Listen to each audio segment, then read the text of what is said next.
Right, I see a few more people joining, but I guess 4 p.m. Central European time, ladies and gentlemen. Let's kick things off. Welcome to a new Synera webinar with our partner HxGN Emendate, where today it's all about taking your casted parts and design to the next level.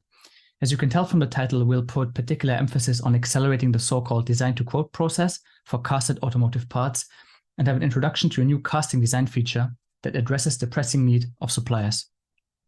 So what's the problem we are facing today, ladies and gentlemen? Suppliers of casted parts are required to quickly develop feasible designs and price estimate for a range of parts within 1 to 2 weeks for bidding. Current design processes often yield designs that are not immediately suitable for casting, necessitating substantial and expensive additional work. This results in sunk costs that are only recovered if the contract is won, highlighting a need for a more efficient design process that directly produces casting-ready designs.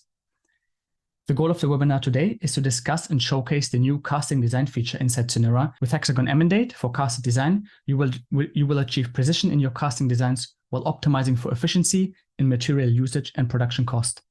You will receive direct visualization of the simulation process to observe the optimization direction and directly export to a proper, feasible geometry.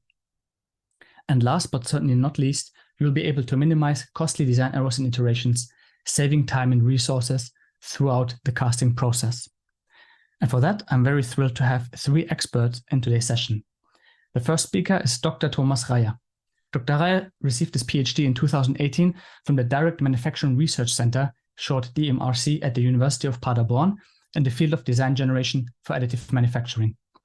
After the acquisition of Hexagon AB in 2019, Dr. Reyer now leads a new technology unit in the simulation division, design and engineering, as Director Generative Design.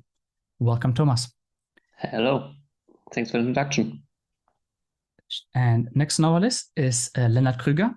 Mr. Krüger studied industrial and mechanical engineering at Paderborn University from 2012 to 2019. During his studies, he was already part of the University Center for Additive Manufacturing. After successfully completing his master's degree, he started as an application engineer in the newly established generative design department at Hexagon. There, his responsibility initially included the execution of benchmarks and technical customer support. Currently, Lennart Krüger is taking on tasks in the development management of the generative design optimization algorithm as a product owner. Lennart, welcome to the webinar. Thanks. Hi, everyone. And last but certainly not least, my colleague Andrew Satrelli, who is product manager for integrations as well as software partnership lead, who helps bring to market solutions for customer pains using internally developed solutions as well as leveraging partner solutions. He spent the past 10 years working on a variety of engineering software companies, including Autodesk, Top, Hexagon, and now Synera. So with that, I guess we can move on to the next part. And Andrew, the stage is yours. Thanks for that wonderful introduction, Josef. And it's a pleasure to be here with a few folks I really consider to be my friends to talk about how we can work together to solve some real problems in the market. Synera being a German-based startup, obviously we have a lot of customers focused on the automotive space, and we know there's pains that exist for customers in that area. As we think about the status quo for the request for proposal process, we know it's a pretty traditional methodology that most folks go through, right? What happens? An automotive OEM puts out an RFP on their supplier portal, notifying all of their qualified suppliers that there's now an opportunity to bid on a contract. You may get that notification and you review it and you spend some time deciding if this project is something that you actually want to submit a bid for. And then you rally your engineering team around this RFP, getting together your design engineers, your simulation engineers, your manufacturing experts, your manufacturing process simulation folks, your costing team, all to come together to contribute to this, creating this response to this request for a proposal. That response typically entails creating some design, validating the feasibility of the manufacturing process, in this case for a casted part. You have to come up with a cost, right? At the end of the day, you're bidding against everyone else to make sure that you have them typically the most cost-effective or cheapest parts within the proposal process. Then you're going to go ahead and package that all together, send it off to the OEM, and you're going to wait a bit and maybe you get a response back saying you've been successful in winning that. And what is the problem there? Well, today, really, engineers live in this world where work is very sequential. Those different design or engineering specialties that I spoke about, the design team is working, and then it gets passed off to the simulation team, and then it gets passed off to the process simulation team, and then it gets passed off to the manufacturing team. And all of this is happening in a very linear process. And as soon as you need to make a change, everything's going back to the start of the process, and we're starting from scratch again. Obviously, these teams are under really high pressure. There's a lot of deadlines for them to meet. Typically, you have to respond within inside this 2-week window. So everyone's rallying around, making sure they can get everything done for maybe one part or a family of parts within that small time frame. And it doesn't leave that much room for mistakes or actually innovations. These engineers, because of the sequential process, are kind of trapped in their own silos. Maybe they're doing some form of collaboration, but it's not so deeply linked to one another. And of course, like many industries, we have a lot of folks that have a high level of expertise, and we have new folks joining the industry that don't have that much experience there. And while the experienced folks may know how to get things done, if they're on sick or vacation or what have you, it may be the reason that you win or lose a contract because that person is not there to help you accelerate the process. And really, we need to think about what are the ways that we can actually reduce this friction in this RFP process. Because at the end of the day,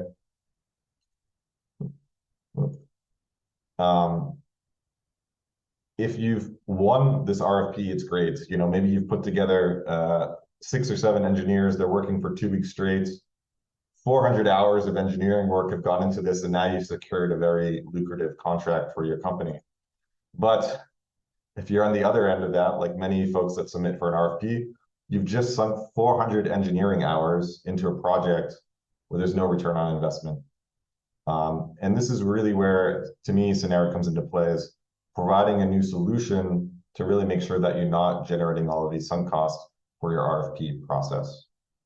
And so how does Synera go about changing this methodology? Well, our goal here at Synera is that engineers never actually have to start from scratch, whether that's on an existing part within a family of parts for a proposal or actually entire proposals altogether. What we want to do is allow users to capture their engineering process and knowledge and reuse that again and again, so that you're not starting from square one, so that when it's a 2-week deadline for a proposal, you already have the knowledge captured to be 1 week into that process or 8 days into that process, and really it's going to be as easy and painless as possible for you to go through and generate the response to that request for proposal.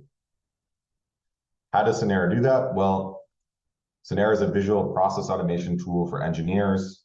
Essentially, we allow engineers, designers to create their own processes inside Synera, connecting to a lot of their favorite existing tools through a visual environment where you have this process canvas where you can start to map out what you're doing, document your process and methodology. We'll see from Leonard's example, he's done a really great job of documenting the different steps in the design and optimization process here.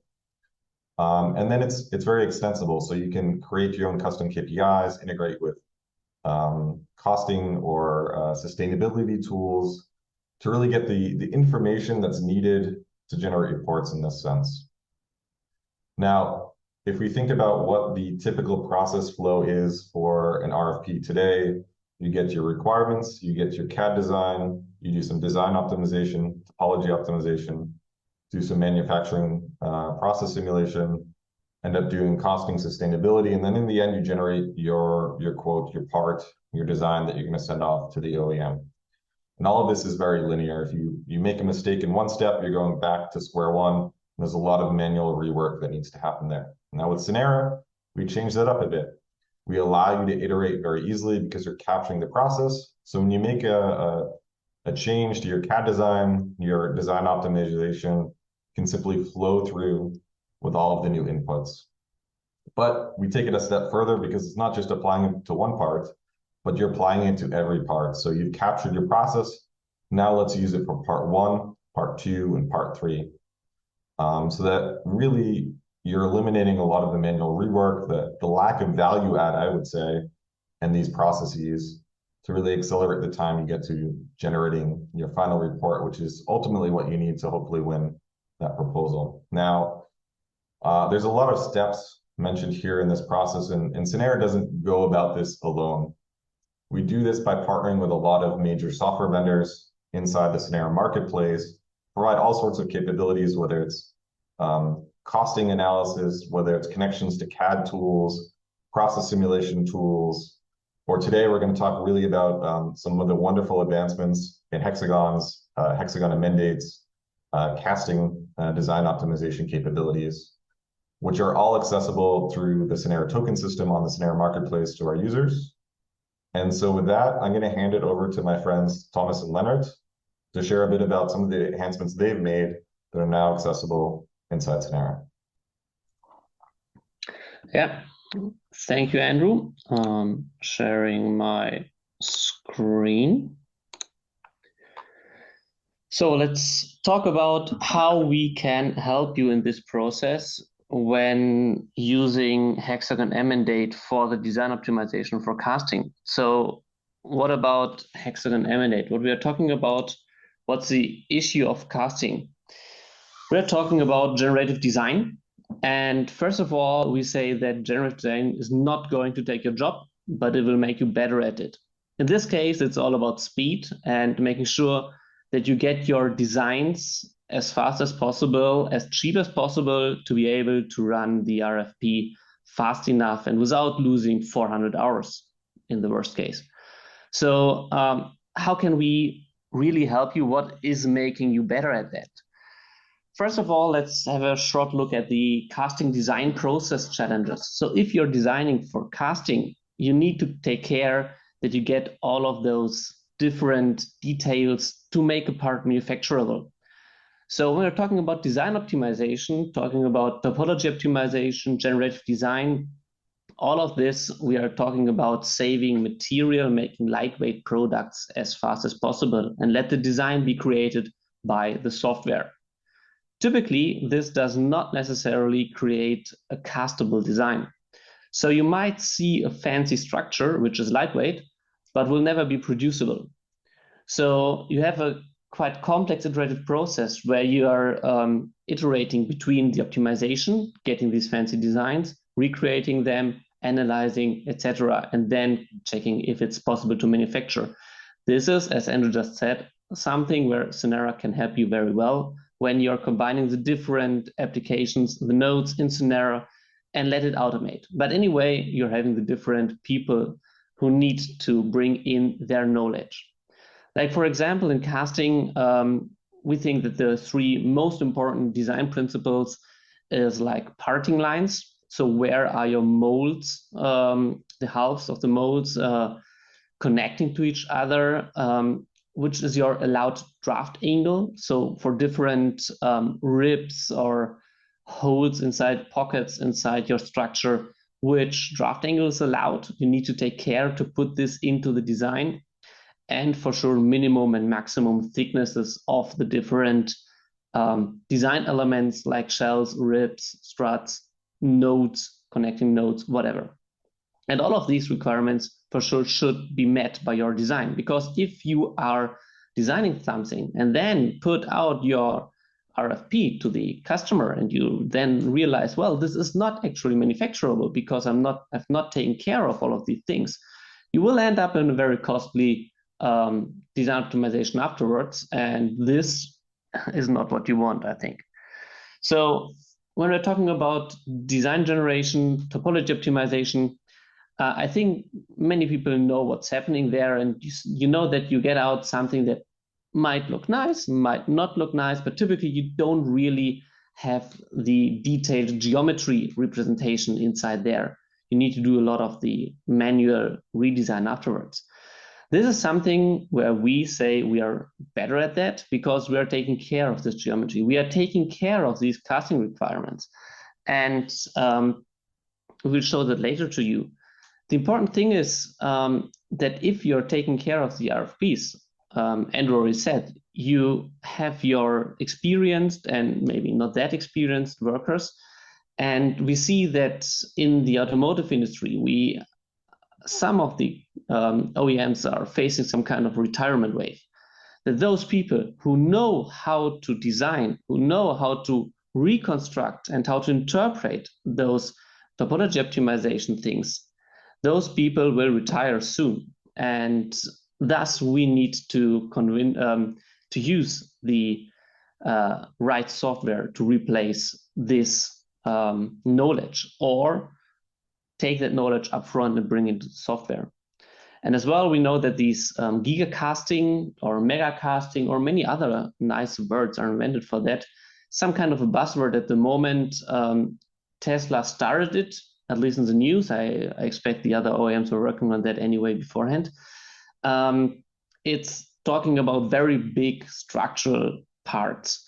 So this is something that's getting very complicated, and we need to find out how we can solve these issues with software and help the designers to get as fast as possible. So with our software, we provide something that gives you these designs that are fitting the manufacturing constraints very easily.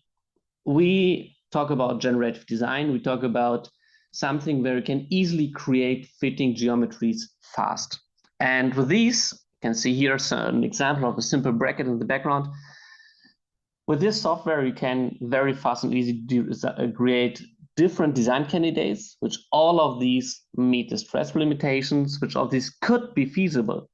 But some are more lightweight, some are less lightweight, some might just look ugly, some are not manufacturable. So overall, we say that you should run Synera and put in your HxGN Emendate node. And with the standard input that you're having for your optimization things, you run different runs, get different design candidates, and then decide for the very best one with all of the requirements, including cost, manufacturability, and maybe aesthetics things. So with generative design, we are saying you always get manufacturing ready designs. We are always high speed, and you can always innovate and iterate because you're just starting with a different input and then get your output as written in the slide before. We then can define which is really the best for your specific task. So what is it for casting inside? We say it's easy to use. It's really, if you ever did any optimization, you could take your Synera workflow and just replace any other optimization tool with HxGN Emendate. You don't need to change anything. It's just loads and boundary conditions. Run it through, and don't have to take care of meshing or something like that. It's everything done in the software. You just have your requirements and the boundary conditions, and that's it. And the output is something that is really feasible. You get clear design candidates, mechanically feasible, and which you can use, including all of these casting, manufacturing, design rules. What does that mean? An overlook of the features. I think I have to move up faster so that you can actually see the software by Leonard. Yes, Andrew, sorry, you were too long as well. So if you're talking about these design rules, it's something like tapering angle. I said that it's we have developed a unique representation in the background so that you can really cover small angles like 2, 3, 4, 5, 10 degree, and this result will keep these angles. You can set up multiple draw directions, minimum radii inside, so that you are able to get the part of the mold afterwards. You can set up minimum maximum thickness. The maximum is still in development, but the minimum works fine, so that you are really taking care of the rules. And in the end as well, some holes, you can take care that these are not getting too deep, too thin. So really creating designs that are manufacturable so that if you're in the RFP process, you get out something that you can use. Just a short run through, and I think this is more or less the last slide. I will not show the nice sample parts because Leonard will show it in the process itself. You see how from this simple bracket we've seen in the funnel slides where you saw the different designs, you see how step by step the material is reduced, and step by step in the end you get out the design that is castable, a better or worse, whatever. You can decide yourself which one you think is really representing your requirements best. Yeah, I think the benefits is a nice slide where I can move over to Leonard. So Leonard, you should show how it actually works and why all of these promises are truly met in the actual software. I have to stop. Okay, thanks, Thomas. Then let's jump into the workflow. Here we go.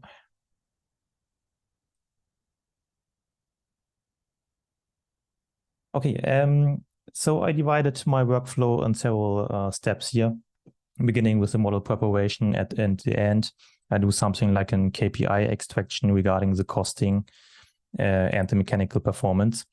But let's start at the beginning of our workflow here. So the beginning is always a design space. This design space can come from a CAD system or directly created in Synera. And this indicates where we can place material for our casting design. In this case, or in this example, I want to create a casted design for a triple tree clamp for a motorcycle. And I want to manufacture this part with the die casting, so my material is aluminum. In the next step, I do some model preparation. This is mainly selecting the design space here with a solid part node. I'm also able to select assembly parts if I want to. Then I have to activate the retain volume button here. And I'm also choose my functional surfaces. We call these functional surfaces interfaces. And in this case here, I have my 3 cylinders where the pipes go through, where the spring damper system is attached, and also my clamping mechanism here on this side, the bore holes for this. These interfaces can have additional information about the design or non-design thickness. This is a wet area here. So this is material which need to stay and is part of the final design. Normally, all of these functional interfaces or functional surfaces experience boundary conditions in some way. And because of this, I can reuse the geometries behind the interfaces for my load step creation. In this case, I have just 2 load steps, one for braking of my motorcycle and one for the clamping. So you can visualize them here. This is the clamping one, and this is the braking load step. All of these information are then collected in one node. So my design space, the load steps, the elements which I have used in the load steps, and my created interfaces. And here we go into the main node, which is called topology optimization. Because I want to create a casting design, I have to enter or add a manufacturing method, which is the casting main node. And we do have 2 options here for the casting nodes. We can only use the main node, and then the whole design space will one region, and all the settings I make here for the casting will be applied to the whole design space. Some imports are mandatory. So for example, the door direction, at least I need 1 door direction, but this is not limited. I can also go for 6 door directions if I want to, but it will make a quite complex parting plane for this part. In this case, I'm going for 2 door directions. And the next input is the tapering angle. During the optimization, we are reducing material, and we can also add material back. And we will never violate this chosen tapering angle here. The next input parameter is a rounding radius. It's more or less something like a minimum fillet radius. Every time if we have a whip meet a base plate or something like this, there will be a fillet. And with this value here, we can modify the radius. And the last parameter here for casting, minimum wall thickness, I think this is self-explaining. In this case, no structure, no whip should be under 2 millimeters. This is the first option, how to set up a casting design rules. It is also possible to create casting regions. And if I have casting regions which cover the full design space, I can only use the casting regions. So in my case here, I have split my design space into half or in two halves. And then I can set up a specific casting design rules only for these regions. So for the top half, I have only one door direction and positive Z direction, and for the bottom half, one door direction and negative Z direction, which automatically simplifies my parting plane here. So this is a setup here for my example workflow. Two casting regions go into the main casting node, and this is attached to our main topology optimization node. With this node, we can run our optimization and design creation. We do have three main parameters which can be influenced. This is the complexity value, the global safety factor, and the strut and whip density. The complexity value defines how complex the structure should be and how or the different degree of detail. So a higher value creates a more complex structure. The optimization runs stress-based, so based on the stresses we decide where to place material, and therefore we need a global safety factor. And then we have this one value for casting, it's a whip density. You can choose between dense, medium, and sparse. And this is the generative design aspect behind. With the same model, with the same boundary conditions, with the same setup, we can create different designs. And at the end, we can extract our key performance indicators and choose the best fitting design at the end. So in this case, I have a whip density medium, and now we can go through the iterations here. So if you start the optimization, you have a live view of the run through. And here we can see where material is reduced over time. And during this process, we are never violating the tapering angle. And it's also possible that we grow back material. So areas which are red will grow a little bit, and areas which are blue will shrink. And at the end, we have our final casting design. So let's jump back to iteration 80. And this is the final design here. So we have a 3-pocket design and 5 whips. I've started the same optimization just by changing the whip density to sparse. So I want to create less whips. So it's the same setup, and I've created a design with 2 pockets and maybe 2 whips. Then the workflow continues. So of course we have as an output the geometry. We can have a look at the stresses which are calculated and so on. And we have a special output for the CAD reconstruction, which is more or less fail-safe. With this geometry, we can directly go to a CAD file, which also includes our interfaces here we have chosen beforehand.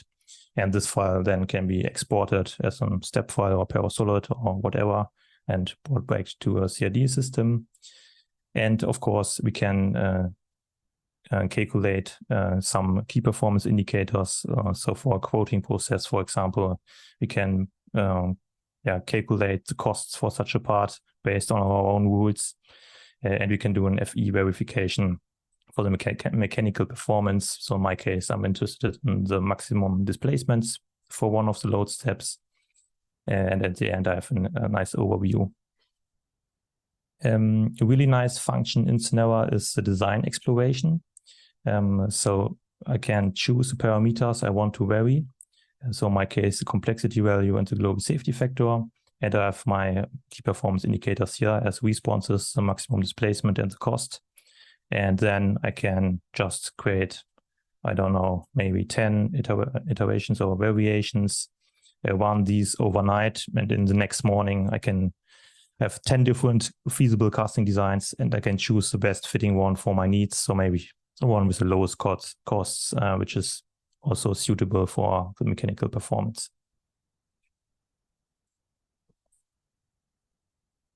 Okay, this is everything for me. Cool. Leonard, while you're in the software, we had one question from Alejandro who asked, he's wondering about the final geometries format, which had some roughness, quote unquote, on the surface. Is it a voxel file?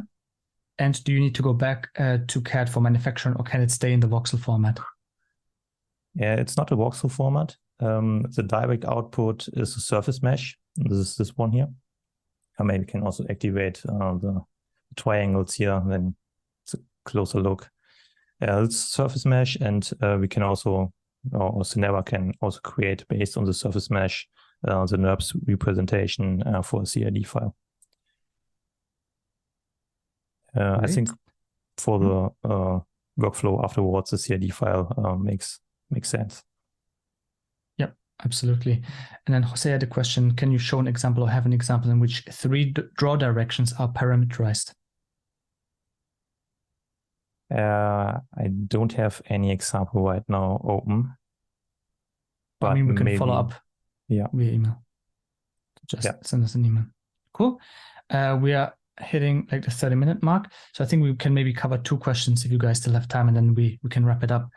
Maybe one interesting one would be for Thomas, because you mentioned gigacasting. Can this process that we have seen and which has been demonstrated by Lennart also be used for gigacasting? Yeah, I hope so. So yet we are lacking a significantly big and complex part. So if anybody's listening who has a challenge for us, please reach out to us. In general, yes. So it's made for big parts. We can go for big things. We don't have a limitation in the resolution, etc. So we want to solve these issues. So if you have a challenge, please reach out. Excellent. Thanks, Thomas. One for Andrew. How well is this connected to other workflows? To me, that's the beauty of Synera, is that this can essentially be connected to any other workflow or process that you've developed inside Synera. So here we saw that Lennart had connected it to some KPI extraction. I think you can start to stack things together. So adding on more FEA validation. If this were, for example, an injection molded part, we have now a mold flow integration. So you could start stacking in your process simulation tools as well. So it's really the flexibility of Synera, or the beauty of Synera is in that flexibility of being able to tie in all of your different tools to this process. Thanks, Andrew. And then I guess we give the last word to Lennart. How long does the calculation actually take? It depends on the part. So for this part, it has only 2 load steps, and this one's a little bit over 1 hour on my notebook.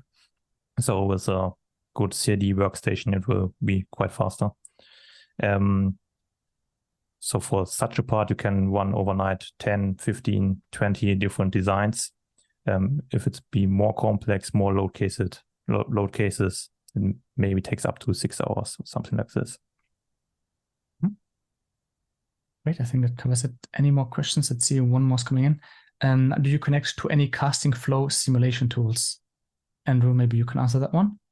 Yeah, so today our integrations for process simulation are on the injection molding side, although I have seen customers create their own integrations to connect to maybe some market leading casting simulation tools and start pulling in those results to some really interesting effect to optimize around porosity and other defects that occur from the manufacturing process.